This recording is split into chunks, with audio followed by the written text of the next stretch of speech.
ওই কথা কথিত বিভিন্ন মহলকে আমরা বলতে চাই, বিগত 16 বছরে যখন পিলখানায় হত্যাকাণ্ড হয়, যখন শাপলায় হত্যাকাণ্ড হয়, যখন শাহবাগে, যাত্রাবাড়িতে, শনির আখড়ায়, উত্তরায় হত্যাকাণ্ড হয়, তখন এই বহির্বিশ্ব কোথায় ছিল?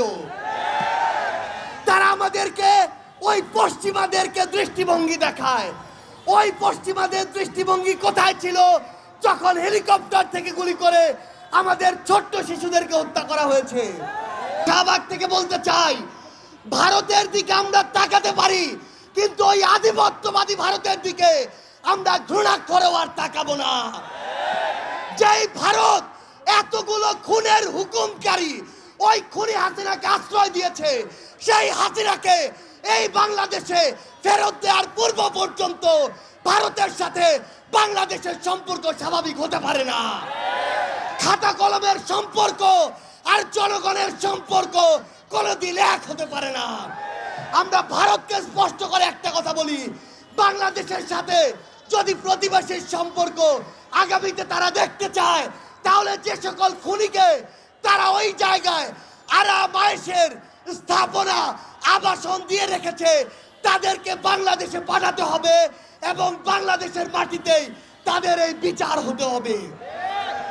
আজকে থেকে 10 মাস আগে বাংলাদেশের অধিকাংশ মানুষ তাকিয়ে থাকতো কখন বাংলাদেশকে বিভিন্ন জায়গায় স্যাংশন দেয়া হবে, কখন আমেরিকা হস্তক্ষেপ করবে, কখন হাসিনা মারা যাবে, কখন পরের ইলেকশন আসবে, তারপরে তারা মাঠে নামার প্রস্তুতি নিত।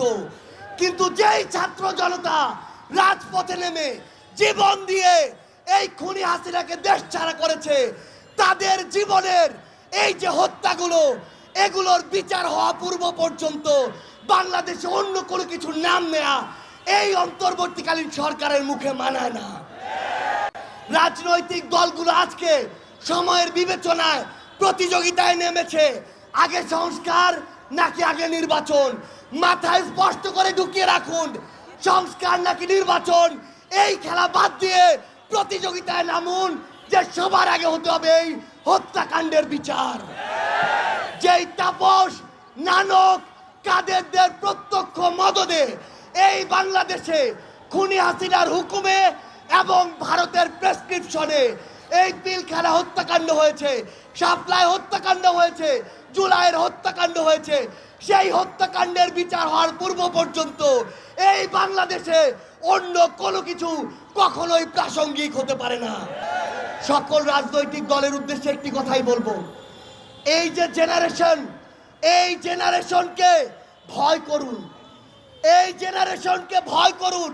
যদি এই জেনারেশনের রক্তের উপরে দাঁড়িয়ে ইমোশন নিয়ে খেলার চেষ্টা করেন, এই জেনারেশন সকল ক্ষমতার বিপক্ষে গিয়ে যে কাউকে টেনে হিস্ট্রে নামাতে পারে, কুয়েটের ওই ভিসি তার প্রমাণ।